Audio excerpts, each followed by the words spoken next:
Exactly. Facebook Live. Yeah. Okay. Now, did that already start? So exactly.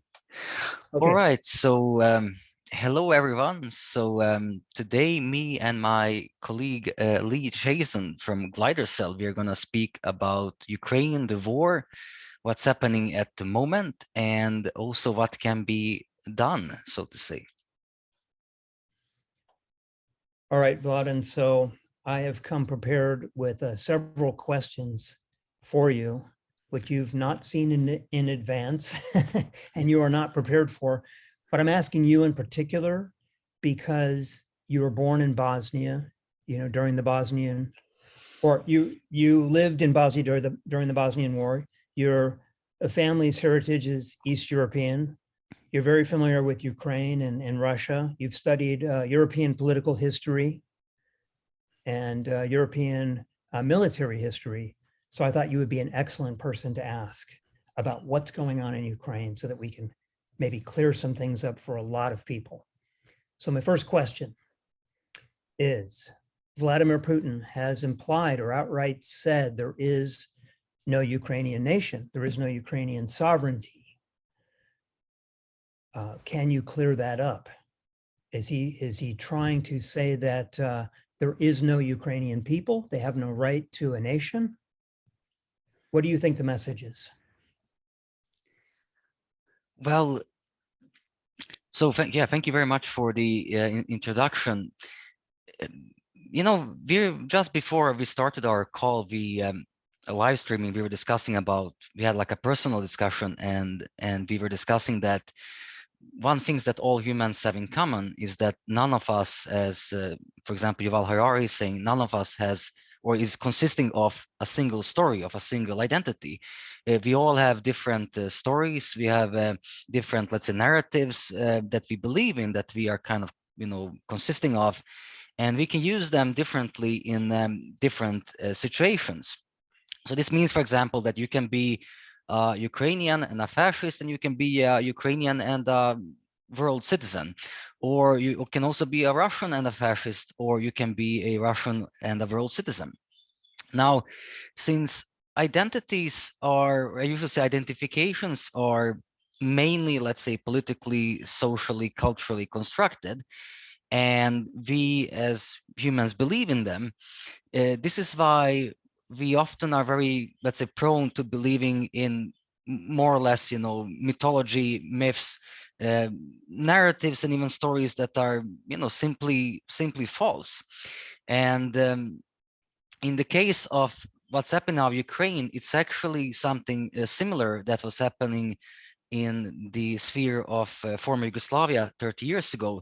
So one system is now collapsing, and now people are searching for new narratives, new ideas, new system to create, and then they are, now feeling attached to these new stories.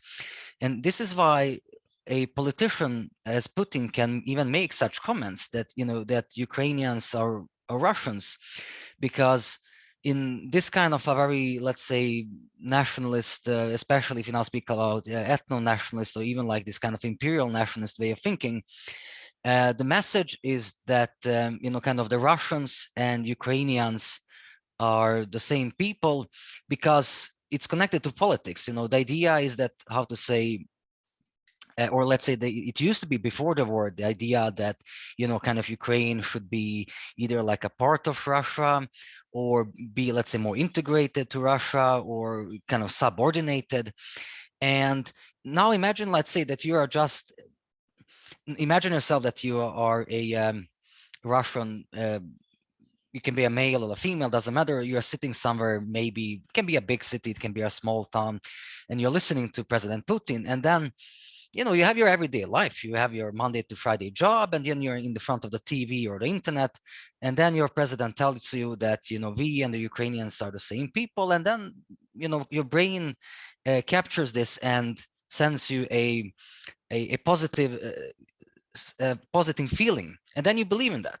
You start believing that this is really this is the case, and this is why I would say these narratives can be so dangerous, because in one way, these narratives, let's say, we and, Russians or we and Ukrainians are the same people. They can be very, how to say, banal. They can be very, how to say, absurd in one way. And at the same time, combined with other factors, with other, in a certain situations, they can be deadly. And it's for example, similar thing. If you look now on the, let's say, the history of former Yugoslavia, because, for example, in the Serb nationalism, there was these ideas that, how to say, that we Serbs and they Bosniaks, or let's say the Bosnian Muslims, are actually the same people, but they kind of accepted Islam, and that was a mistake. They should actually be Serbs. They should be more, they should be us, so to say. And these narratives can be very absurd in everyday life. They don't really make some difference, but they can also be deadly, as it happened in the 90s, and now also what we are seeing, what's happening in Ukraine. Okay, now, because you grew up in Bosnia, and you're now living in Sweden, but you're currently on a project you're doing in India, so you're more of, say, a world citizen, or you like to think of yourself in that way, I guess. But we're on the topic of identities.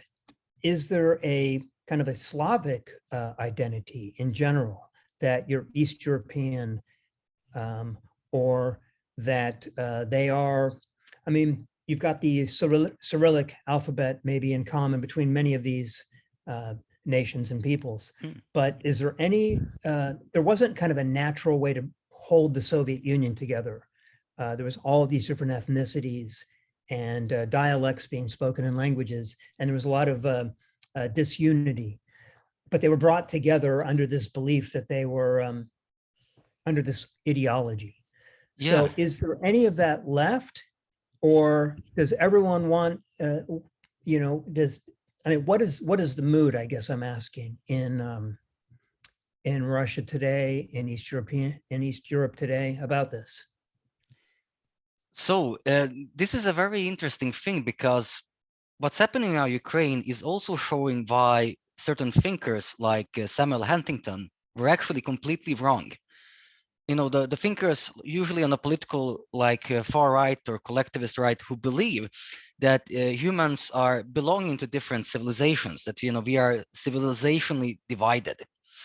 And this is how they think. The perception is that, let's say you have a Slavic civilization, so now it means that everyone who is Slavic, everyone, I don't know, from a Russian to Bulgarian to Polish and to Ukrainians, they should not fight against each other, because according to this myth, they're part of the same civilization. But one of the reasons why civilizationism as an idea is not reflecting the reality, the global reality, is simply because humans are mainly divided for political reasons. So let's say, for example, most of the people in Ukraine are, you have the, let's say, different Orthodox churches. You have Orthodox Christianity, and also in Russia, you have Orthodox Christianity. And Ukrainians are, both in Russians and Ukrainians are categorized as Eastern Slavs. And they are, the countries, the governments are in the war. And the same thing with the Balkans, if you now speak about former Yugoslavia. So both, let's say, Serbs and Croats are considered to be South Slavs. But during the 90s, Serbia and Croatia were fighting against each other. So, having a same language or similar language or same religion, same, let's say, this kind of a larger cultural identification, doesn't mean that you have same political identification, doesn't mean that you have the same political ambitions. Because, for example, if you take, let's say, in Bosnia, so the majority, so if you now look at the support for Bosnia joining the European Union, the support is actually as strongest among the Bosnian Muslim community. So the Bosnian Muslims in general are, let's say, they are also Slavic in the sense, in the language. And at the same time, the main opposition against Bosnia joining the EU is actually among the Bosnian Serbs that also are Slavic, speak the same language. And this is not a civilizational difference. This is not a cultural difference. This is a political difference. And for example, let's say both Romania and Bulgaria are, sorry, let's say Bulgaria is part of the EU despite having this kind of a, Slavic cultural layer. And Croatia and Slovenia are part of the EU at the same time as they're categorized as the South Slavic countries, if you now speak in terms of the languages for the most. And this is something it's very important to understand. If you now, let's say, take, if you now speak more about, let's say, if you now try to compare it a little bit with America. So the thing that, for example, most people in South America are Catholics is still not kind of preventing, certain conflicts that are based more on politics. If you now look on, for example, let's say Venezuela or Cuba, or what's happening in Brazil and so on. And this is why it's important to understand that the divisions or conflicts or even, let's say, wars between people are usually mainly about politics. Even what you call ethnic violence or ethnic wars are actually about it means that a certain ethnic identity is politicized. It's about politicization of ethnicity. It's not that ethnicity itself creates conflict only because there is a certain ethnicity. Right. It's done more to consolidate power, to have a base of power. So it's the whole divide and conquer idea that you bring people together by the opposition. And so you create this narrative that's really ugly about the opposition to consolidate your base, which is a lot of what's happening right now. But bringing this back for a second to Ukraine specifically, and tell me if I'm right about this, but I believe 17% of Ukraine, approximately 8 million, and we're talking about in a country of what, about 40 million people, same as the population of California where I am right now. And 17% are ethnically Russian or identify as being Russian. And do you think these people within Ukraine maybe want to be liberated? They want to be a part of Russia. They feel that they're trapped in the wrong country somehow. So one of the biggest mistakes, and I remember this from my personal experience, right, because I was involved in politics and at that time, like in party politics, which I'm not at the moment. So one of the biggest mistakes, let's say, before the war started against Ukraine, 2014 with the occupation of Crimea and so on, and Lugansk, the Donetsk region, was the belief, this was very much in common in Europe and America, among many policymakers, politicians, experts, that Ukraine is divided in the middle. So you have the western part, the eastern part. The western part is pro-Europe, pro-NATO, pro-West. The eastern part is the opposite, pro-Russia and so on. But the reality was much, much, much more complicated, much, much more different. And I remember this when I was in Kiev, like only 3 years ago. And I like to talk to Uber and taxi drivers because they are reading newspapers. They're like, intelligence officers in every city. They know what's happening. When they are not working, they are reading papers and, reading media. And they know the streets, they know people and so on. And I remember, like, most of the drivers in Kiev, which is a big city, supposed to be pro-Ukrainian, were, for the country, for the nation and against Russia and for Europe and so on. But I would also meet drivers who were kind of more skeptical, and they would say that, they have some, pro-Russian sympathies, but they accept, they are Ukrainian citizens as well. And the thing is, what happened that this West-East divide was simply a myth. And even in the eastern part of Ukraine, even in, let's say, Lugansk and Donetsk region, these occupied territories, according to certain estimates, and I've been reading studies, for example, by, I think it's called Ilko Kucherev Democracy Initiative Institute, based in Kiev. So according to certain estimates, like around 30 to 40% of people living in these areas, they still see themselves as Ukrainians, let's say in the first hand. They see themselves really as Ukrainian citizens. And so it means that even people in Lugansk and Donetsk regions are having these political conflicts with each other. What should happen? What should be the future of Ukraine? And so the reality is much, much more complicated. And for example, it was a little bit like the same thing in ex-Yugoslavia. So for example, let's say during the first elections in Croatia, like, before the war, first democratic elections. So many Serbs that were living in larger cities would not vote for the Serb nationalist parties. They would vote for more civic parties like social democrats or social liberals, simply because they didn't, this kind of nationalist rhetoric was not appealing to them. They were living together with Croats, and they wanted to have to have a common future. And the same thing, like, for example, in Bosnia, one of the reasons why Bosnia was even able to have a referendum for, let's say, independence from Yugoslavia in 1992 was because many Serbs that were pro-Bosnia actually, voted for that. And this is why kind of people are, at the end of the day, more politically divided than they are, let's say, culturally or socially, so to say.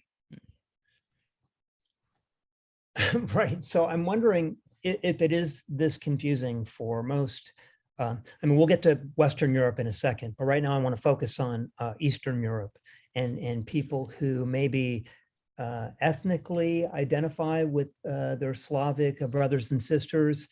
I don't even know how to put this correctly, but without stepping on toes and upsetting people. But is there, would you think, solidarity between a lot of the Eastern European countries with Ukraine, or do they feel, is there a longing? I think I told you about this meeting I had with several people in San Jose. One was Lithuanian, one was Ukrainian, and they were both, one was wearing a Putin t-shirt, and they were wishing for they wanted to drink to the former Soviet Union.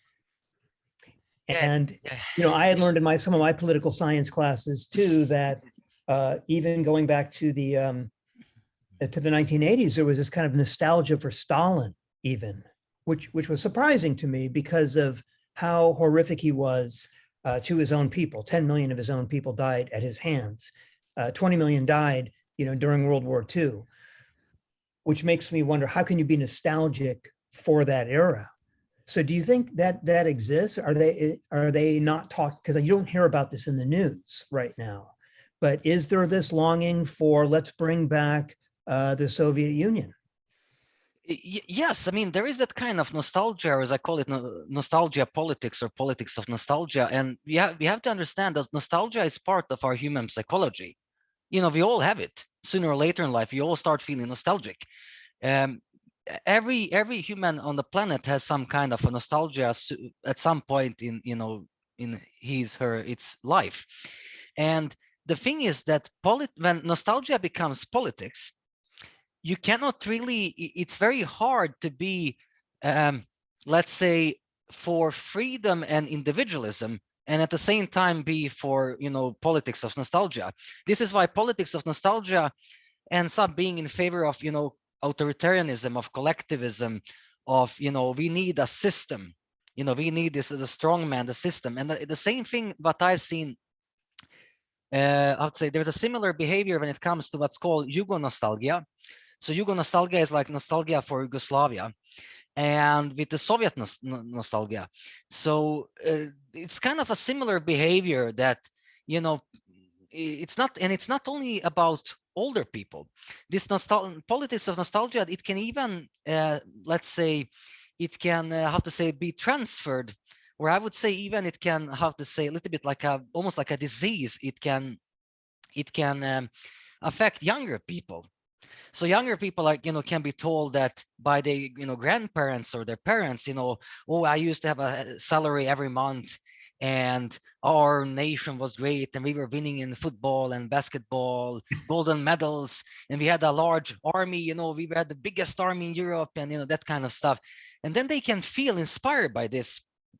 And then they're also becoming authoritarians and collectivists, even if they're young, even if they never lived in that kind of age. And this is the interesting thing, is that even in Sweden, you will find, if I'm living, because I'm living in Stockholm, you will find this politics of nostalgia of today. It's also about kind of, Sweden was so equal in the 1970s, and we had a great economy, and the welfare state was like, super nice. So it's very, how to say, it's very fascinating in one way how this can happen. Now, so this nostalgia for the Soviet Union is still existing in certain parts of Europe. And this is partly by, for example, how to say, if you now have a look on Hungary, because you were asking about Eastern European countries. So there is a different level of support or different behaviors between different EU governments. So for example, the Hungarian government, which is under the rule of Viktor Orban, who is labeled as a far-right, nationalist, right-wing populist politician.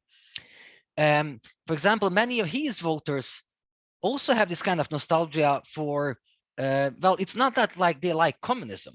Communism is bad because it was a wrong type of collectivism. It was a wrong type of authoritarianism. But they have this kind of nostalgia for, like, how things were more in the society, how it was with the family. You didn't have any feminists, you didn't have any gay people, you didn't have any refugees, that kind of stuff. And this is what they can admire, this kind of feeling that things used to be better. And this is why politics of nostalgia, and it can really result in horrible behaviors if we speak about how institutions are being used as they are being used now at the moment in Europe.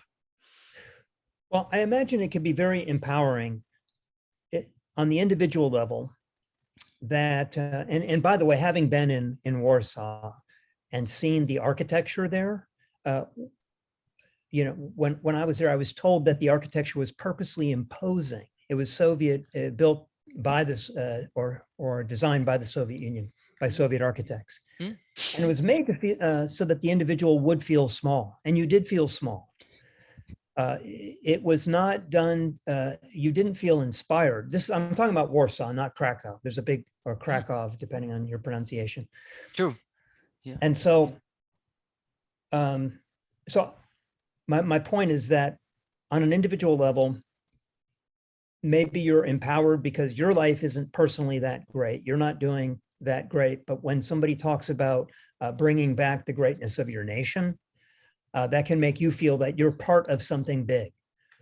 And so I wonder if there's a little bit of that narrative coming out of Putin right now, that because Ukraine was an important, essential part of the Soviet Union, being, I think you mentioned this the other night, the breadbasket, right? Yes. The great, it's a great exporter of wheat, and the Stalinist collectivization program was mainly taking place in Ukraine, if I understand that correctly.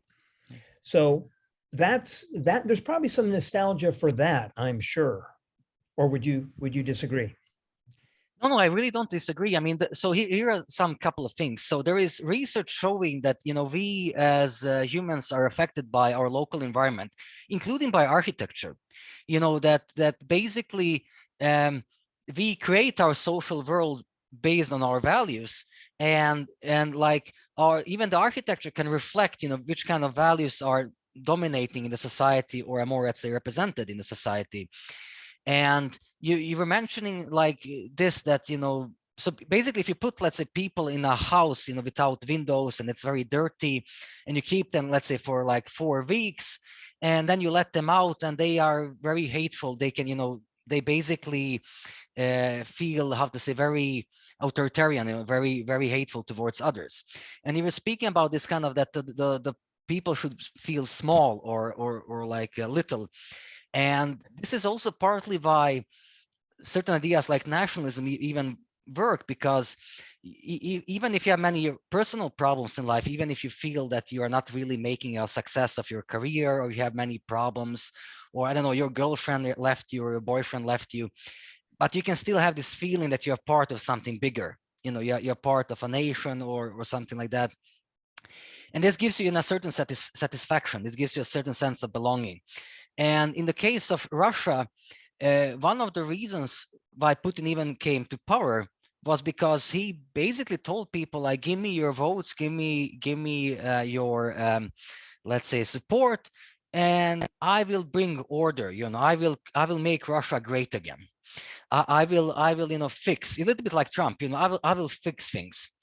I will give you the sense of pride and so on. Well, in his case, when he Yeah. says, I alone can do this, he actually has that authority. Whereas in the United States, you don't have that authority. Yeah. There are And a system of checks and balances here, which are all but gone now yeah. in Russia. Yeah, exactly, because Russia is a dictatorship after all. And the important thing here is to understand that the Putin is not alone. You have the deep state, you have the network state, you have different let's say circles, different groups. Like you have the former KGB, which is now the FSB, the Secret Service. So you have like the whole network of people that are behind Putin. So Putin is more like a symbol, for the common, let's say, person in Russia. But you have, if you read certain analysis, if you read research, and you realize that, whoa, it's much more complex, that you have different groups in the society who are basically controlling the state apparatus, the administration. And the thing with Ukraine is that it was not only the breadbasket for the Soviet Union, but it was also like 1/3 of the military industrial complex. So Dnipro, what used to be called Dnipropetrovsk,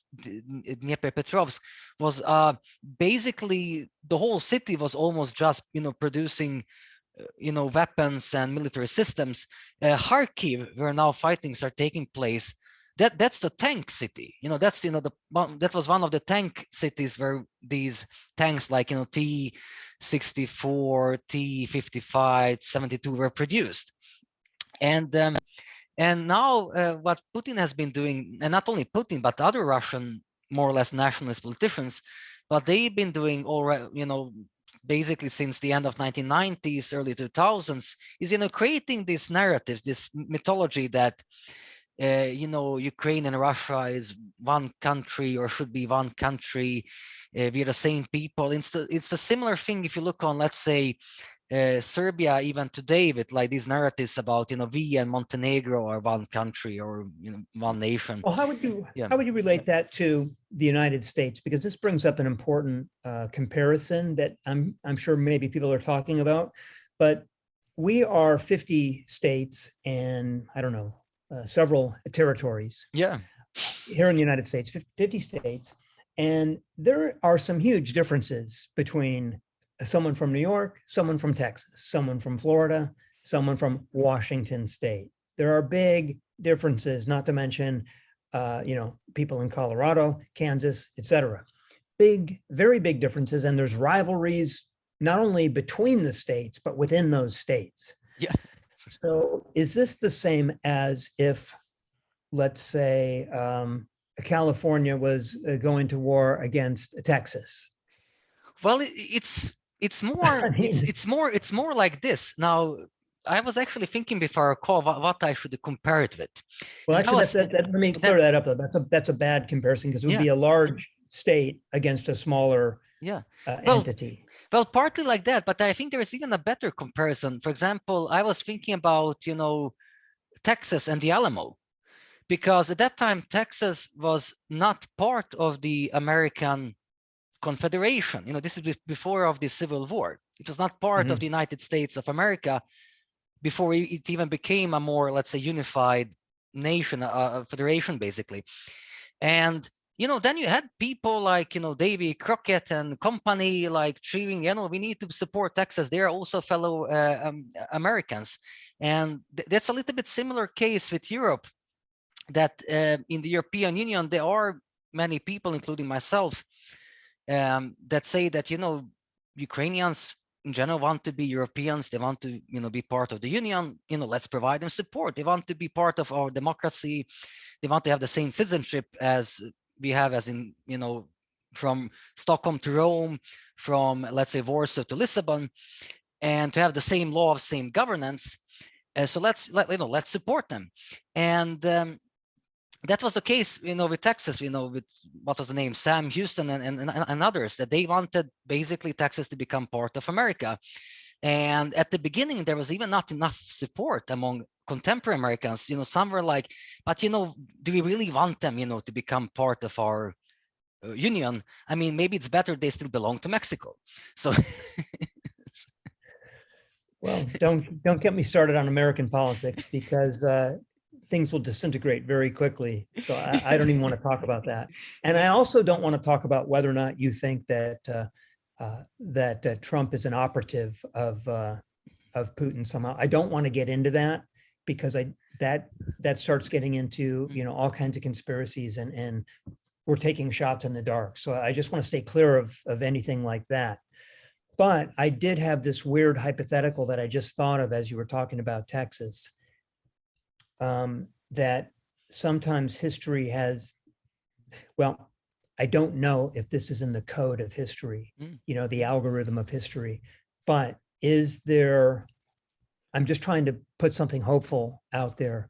Could this dramatically backfire for Putin in such a way? Because Zelensky has made some very powerful speeches recently. They're very effective, and Putin maybe wasn't counting on that. And when they learn of his kind of pro-democracy and the fact that he's Jewish, a Jewish leader of a nation of that size, something that could probably never happen in Russia, I'm guessing, could never happen there. Does that pose a threat? I mean, could Russians see this and think, wait a minute, I think we're with Ukraine. Maybe we want to be a part of that nation.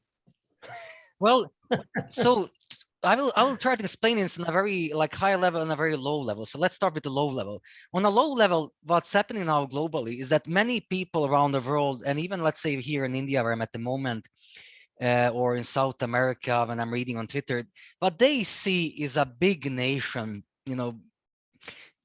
attacking a smaller one.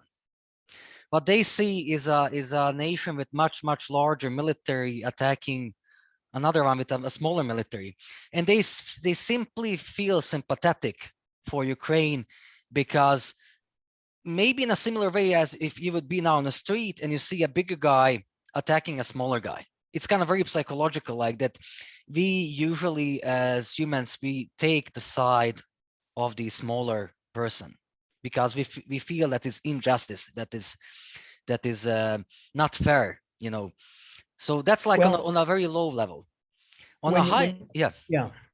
No, I was just going to interrupt you really quickly. When you hear stories about Ukrainian citizens taking freeway signs down so that the Russians don't know how to navigate, to Kiev or to Kyiv or to other cities, or when you hear about men trying to get back to Ukraine before they have their 60th birthday because they want to make sure that they can be in their military, or when you see refugees leaving and they're not knowing where their husbands are and if they're going to survive the war. Those are all very powerful stories that do not work well for Putin.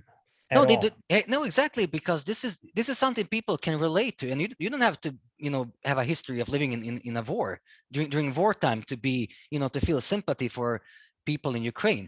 You can just be somewhere on your street, like in Bogota or in New York or in Chennai or in Tokyo, and you can just you can just relate to this from your own local environment and thinking of what Russia is doing, what the Russian government is doing is horrible. And what these people are doing is it's how to say, something you are sympathetic to, something you would do yourself if you were in a similar or the same situation. And if I now go on the more, let's say, meta level, on a high level, so what we are witnessing now, when I say we, like me, you, and many others, billions of others around the world, is it's actually, I would say, a new 9/11 moment. It's something that's gonna change institutions, policies, behaviors, development across the world. For example, what I see now in Sweden, where many people still believe that we are neutral, not realizing that we joined the European Union in 1995, is that I would say if there was a referendum today on NATO, if Sweden should join NATO because Sweden is not in NATO, is that most people would simply say, yes, let's join the NATO. And that more people now in Europe are going to support Ukraine, that be against Russia. Russia, is going to lose much of its credibility among many other nations around the world that even are usually against the United States and not always sympathetic to European Union for different reasons, even for valid reasons. And what I also think could happen is that if you speak about backfiring, so we have to realize that Russia itself, it's a multi-ethnic society, that a large part of the Russian population are not ethnic Russians, they are something else. They are like Tatars, like in Tatarstan, or Chechens, or Buryats, like in Buryatia and so on. And the case was during the war between Russia and Georgia in 2008, that many people, for example, in the Russian state of Tatarstan, felt that, if Russia is now recognizing these occupied territories like South Ossetia and Abkhazia, that basically are still part of Georgia, why shouldn't we, become independent from Russia? So you have ethnic separatism in Russia as well at the moment.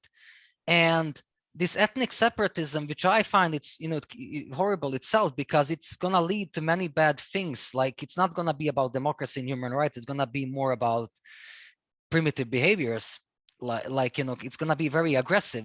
This could happen in Russia, because we have one thing to remember if we speak about Europe is that, for example, Tatarstan government, they actually tried to open an office in Brussels already, I think, in 1992, 93.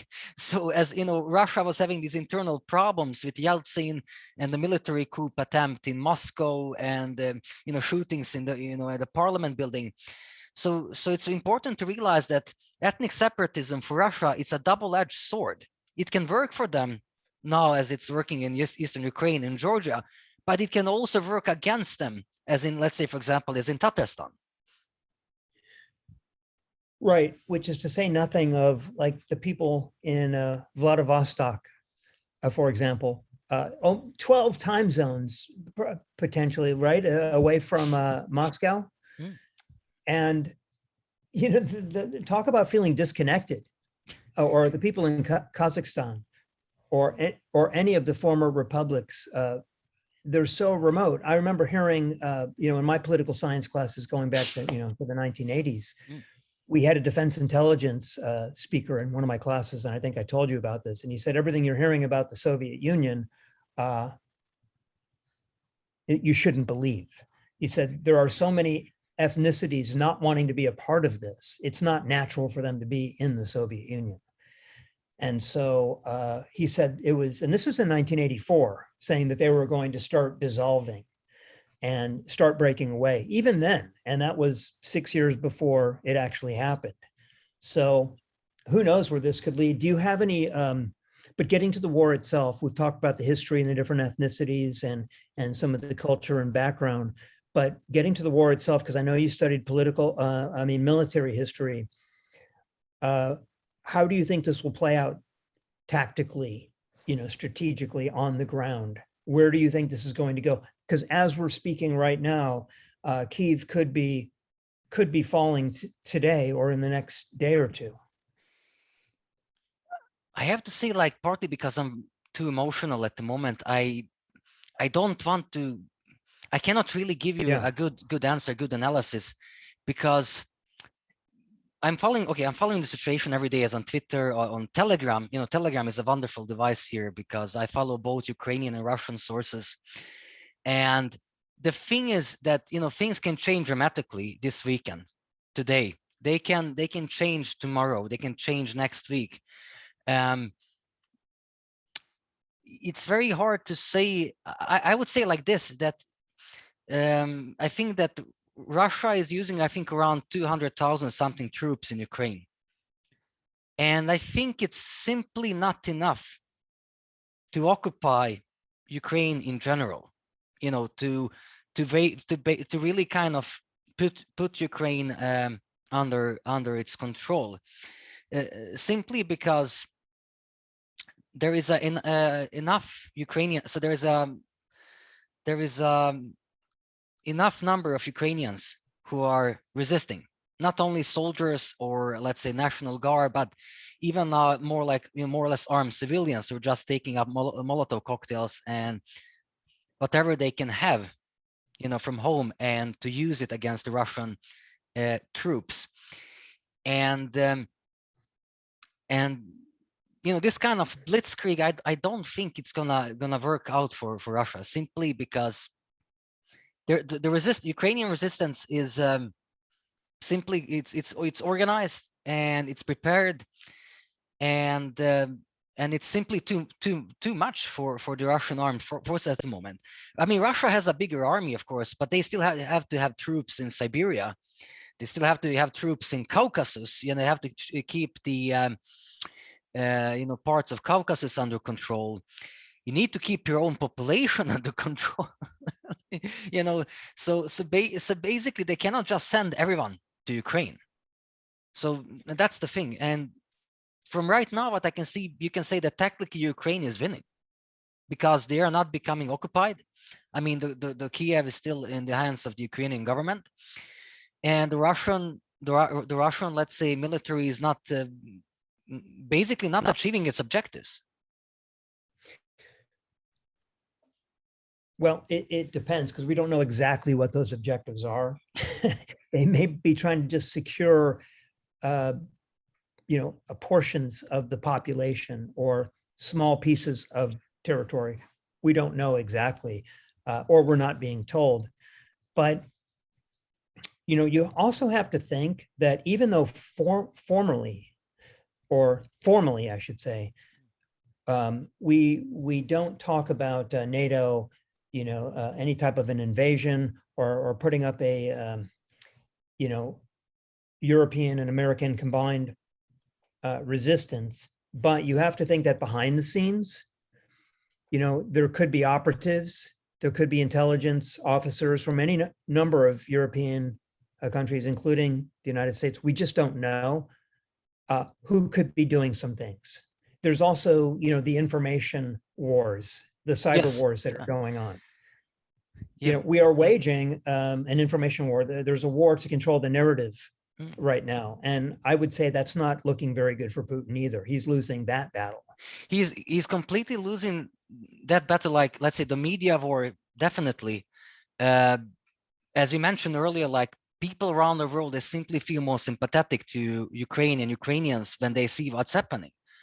And I would say, like, what I personally would like to see at the moment, I would like to see something called Uniting for Peace. Uniting for Peace is a principle in the United Nations when enough member states think that the Security Council is not doing its job, which is very often not the case, So they can unite for peace by overriding the Security Council and provide a peacekeeping force to Ukraine. I think this would be the optimal solution for several reasons, because it would mean that the war stops, UN peacekeepers enter, for example, both Kiev and the eastern parts, and they belong to different member states that have, let's say, relations with both America, EU, and Russia. And this means that Russia has to withdraw its troops, and that Russians cannot say that the UN force, it's, let's say, Western, because the UN force will have personnel from South America, maybe even, from, let's say, from Africa, from Ethiopia. Well, it's not Ethiopia, maybe some other place, sorry. It will have troops, let's say, from India, from the global South, Bangladesh, and so on. This could be a real solution. Procedurally, how does this happen again? Because there was a veto in the Security Council. And I thought it was interesting also that China abstained. And India abstained, yeah. And India abstained too. Okay. Yeah. But that means that there were going to be no United Nations, there would not be a United Nations joint resolution condemning Russia. But how are you saying procedurally, because I didn't understand that part, how do they overturn this? Is it similar to like a 2/3 override in the Congress? Well, similar, yeah. It's called Uniting for Peace. I don't remember now. My memory is a little bit short when this was used the last time. But for example, if you remember Kofi Annan, so one of my idols, let's say like that, I have his posters at home. Kofi Annan, during the Kosovo War, so Russia and China vetoed that the NATO would intervene against, at that time, the Federal Republic of Yugoslavia under Milosevic, Milosevic Serbia. So Kofi Annan, after that, Kofi Annan said it was illegal to intervene against Milosevic's government, to intervene against Serbia, but it was necessary.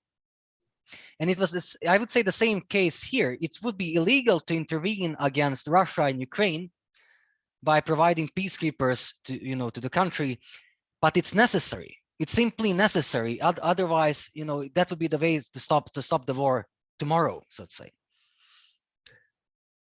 Right, because this could be the largest mass exodus or migration of peoples in Europe if the war continues since World War II, I'm guessing. Nobody wants to see this escalate. And so, we're hoping that cooler heads prevail here. So now, because you're in India, I have to ask you this because we have to include this in our conversation or it would just not make sense. You're in New Delhi? Yes. Okay. And we don't have to talk about, your work there, but you were at the Ukrainian embassy yesterday, right? Yes. And can you tell people what you saw? Well, when I came there, there was several media, like India Today, for example, one of the larger channels here in India. There were like a lot of flowers, being placed outside of the embassy and posters about Ukraine. I was not able to find any flower shops. I just went to a nearby park and I picked up some small flowers, not like bigger ones. I didn't want to destroy, the park. So I put them there at the embassy. And there were visits being made. There was the EU envoy. So the EU has its own, let's say, like ambassador to India. There was the Lithuanian ambassador, and I actually didn't know that he was the ambassador of Lithuania, because Lithuania is interested in one of the smallest EU nations, but it has a bad history regarding Russia and the Soviet Union. It was partly occupied 2 times during the Second World War by the Soviet Union and enforced into the Soviet Union. And yeah, so people were coming there, even some like younger people, students, coming to express support for Ukrainian community, Ukrainian population. And the Ukrainian ambassador was hugging the Lithuanian ambassador to India, and it was very emotional, so to say. Right. And funny thing, the Venezuelan embassy is just across the street. So Ukrainian embassy and Venezuelan embassy, they see each other, from their windows. It felt so absurd because, as the Venezuela government is supporting Russia and even recognizing these occupied territories in eastern Ukraine.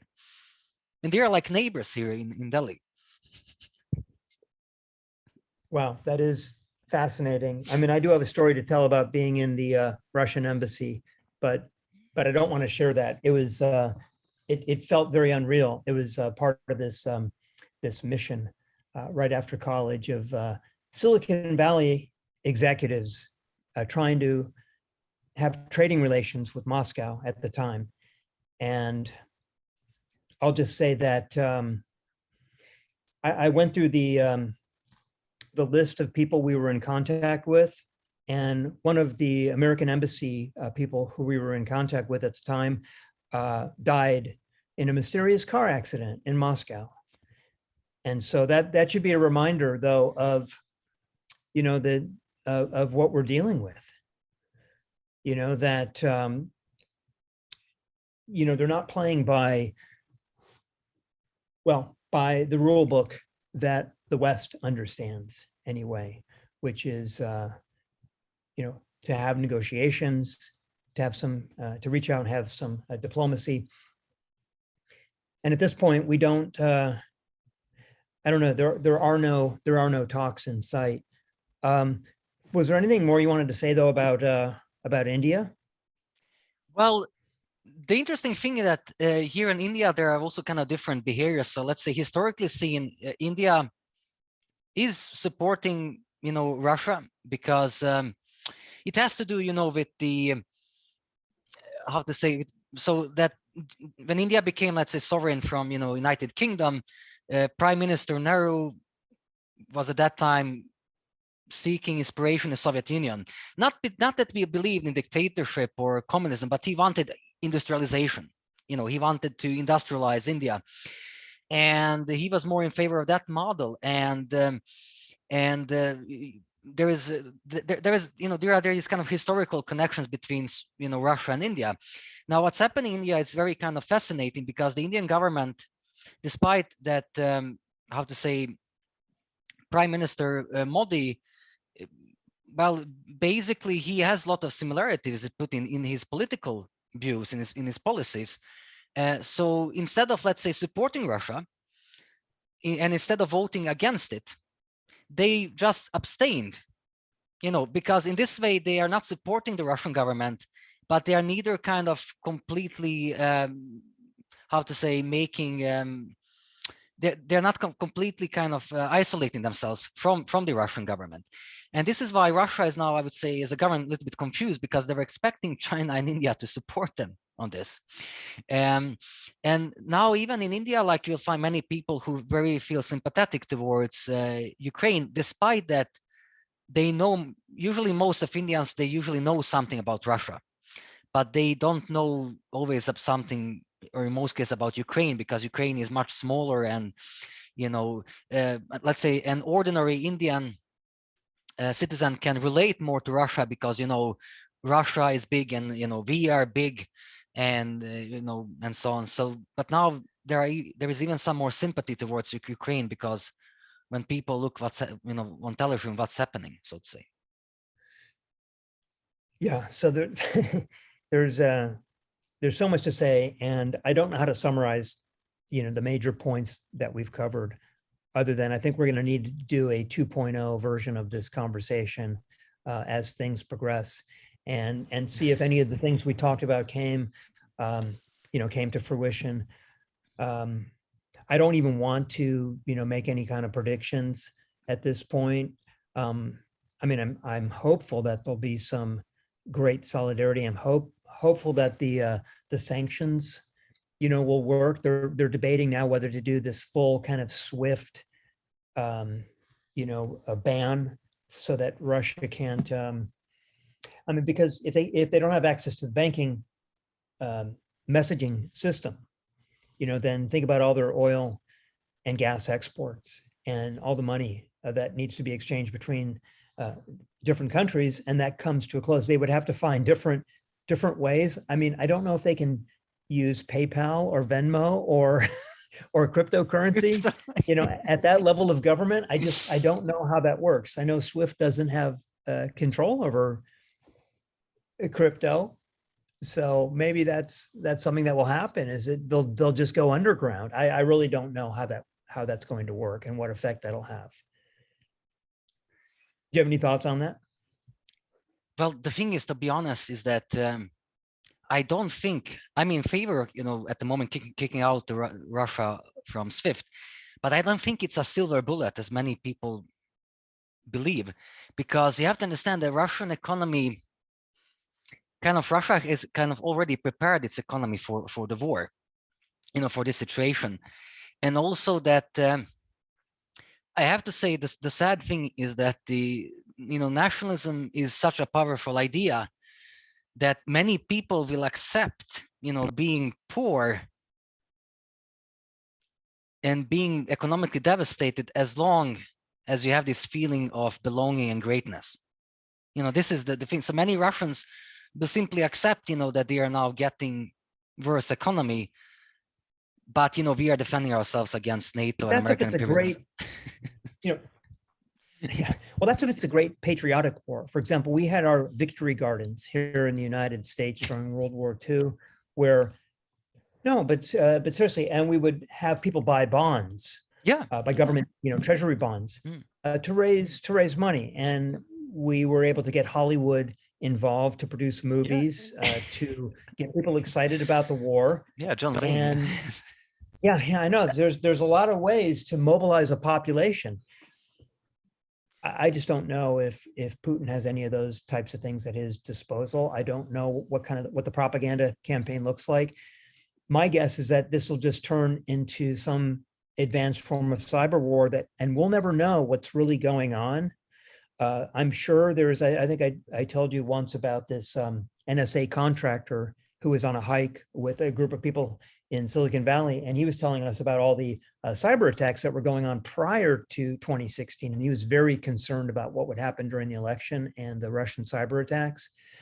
That was the first time I had learned just how much is going on there. That's not the type of thing that gets covered in broadcast news, typically. They don't have access to that sort of information. We don't know what's going on. We'll definitely know if there's an attack on our power grid, or on the banking system, if that gets hacked. Yeah. Well, I mean, we don't know. I mean, they have capabilities in their area that rival anything that we can do. And that's also part of the problem if you now speak about, history repeating itself, or let's say if you speak, better say like, human stupidity repeating itself, is that governments around the world have invested a large amount of money in weapons, in military, in cyber warfare. So, you're investing money, you are basically using people's energy. You are consuming things for this kind of stuff. The idea is that, we are using money, energy, our intellectual capabilities to basically destroy each other. A little bit like, let's say Japan, before attacking Pearl Harbor, like invest for 20 years almost, where it was investing money, educating people, brainwashing people to, kind of putting all of the energy, science, technology, military, just, for imperial expansion. And it's the same thing with both Russian and American governments. And this is why I usually say that it's really important here to make a difference between governments and society. This is why I can also be, let's say, critical towards the Ukrainian government as I am towards the Russian government, but I still support the Ukrainian society because I think it's much better than the Russian one for several reasons, like democracy, media pluralism, openness. And I also like the American society much more than I would ever gonna like Russian society, at least at the moment. And I would really encourage like people in America to, despite all of the, let's say, political tribalism, political divisions, like really try to support your America as a society. Like, you can be critical against both the Democratic and Republican Party. You can be critical against Washington, against the federal government, but, be prepared to support your society and your local communities, because you have your everyday life at the end of the day, and after all, you can always try to create a better society even if your governments are simply horrible. So right, well, we don't get arrested when we have a protest march or when we hold up a sign, and you'll see this all around. I'm living in the capital city of California, Sacramento, and so you'll see a lot of political protests here. So we take a lot of these things for granted, and they are amazing. I don't know to what extent free speech gets shut down on social media in Russia, but I mean, you've seen on Facebook and all the other social networks and Twitter especially what you can do. But I will tell you one quick story about this woman I knew from Iran. yeah. And I asked her, I think, if she was on Twitter, and she said, no, I'm not on Twitter, and my friends aren't on Twitter. And the reason I'm not on Twitter is because my friends have disappeared because of what they said on Twitter. And this was in Iran, and this was about 5-6 years ago. And so in many places in the world, you are not free to speak openly about your opinions, about your leader, about your government. I remember this from my childhood. So so here's the thing, for example, so my father, so basically, who kind of became my first inspiration regarding, politics and society and ideas. So he's from a, let's say, from a kind of an anarcho left political background. He's more of a progressive person.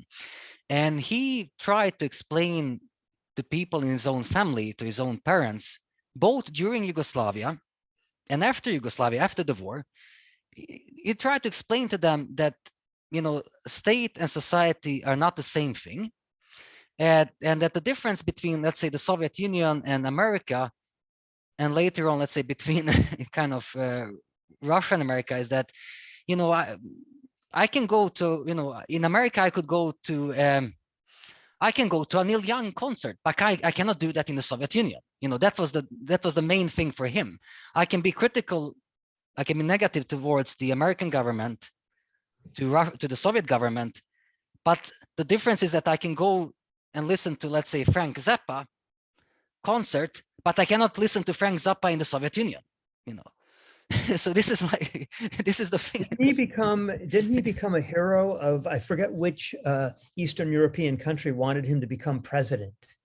Do you remember? You'll have to see the documentary about him. Yeah. But he was incredibly popular. Oh yeah, he was very counterculture, and absolutely spoke his mind freely for as long as he was alive, which was great.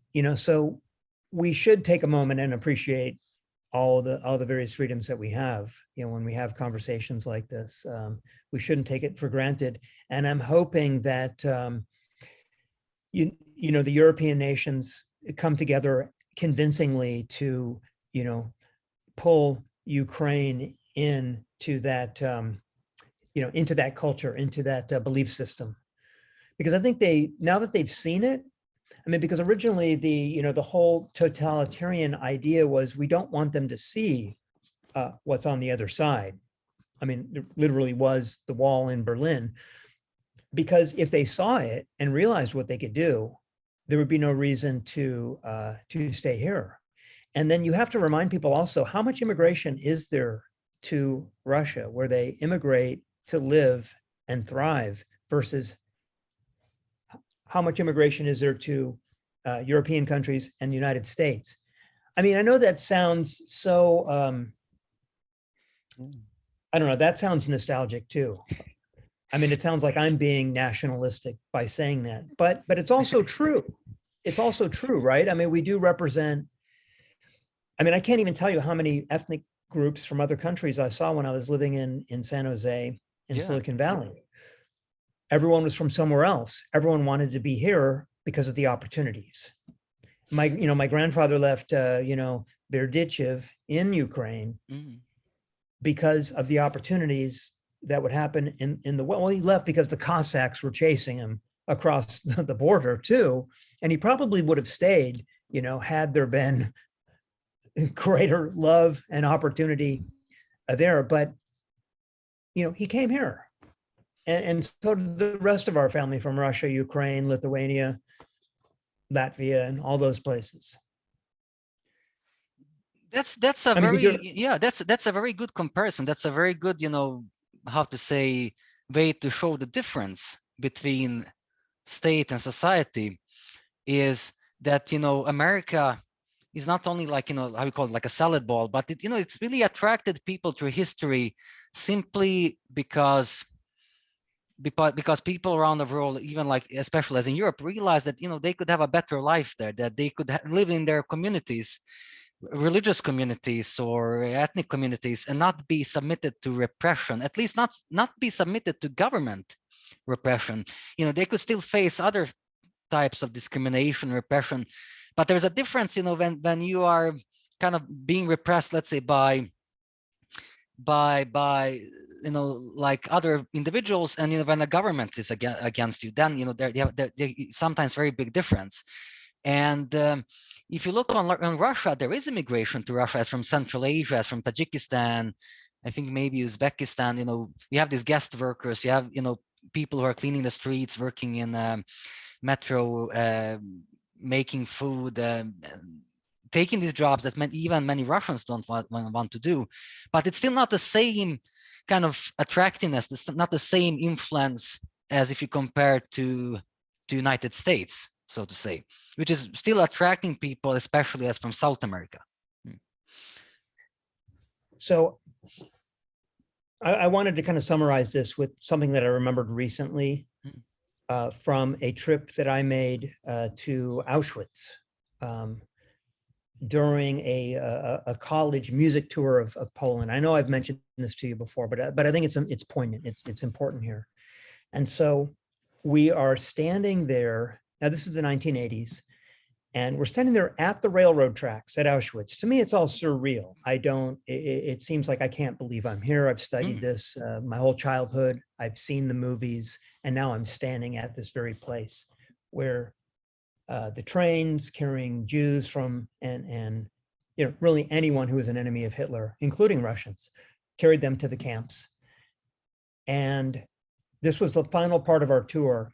And the tour guide, this Polish woman, said, the Soviets liberated Auschwitz, but they forgot one thing. And then she paused. They forgot to leave. And I thought I wanted to kind of conclude with that because it makes an important point. Like, you can do something good and stand for something good, and then you can take it too far.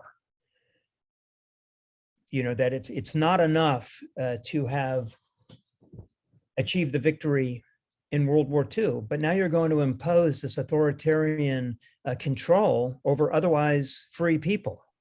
And so what have you really won at that point? What have you won? We went back, and through the Marshall Plan, we helped to re-engage Europe economically so that they could thrive, and so that we could all appreciate democratic values. And so the victory actually meant something. And they went and did something much different. And it wasn't even true to their ideology. It was, Gene Kirkpatrick's book, Dictatorships and Double Standards, talked about that it's not communism, it's authoritarianism. Yeah.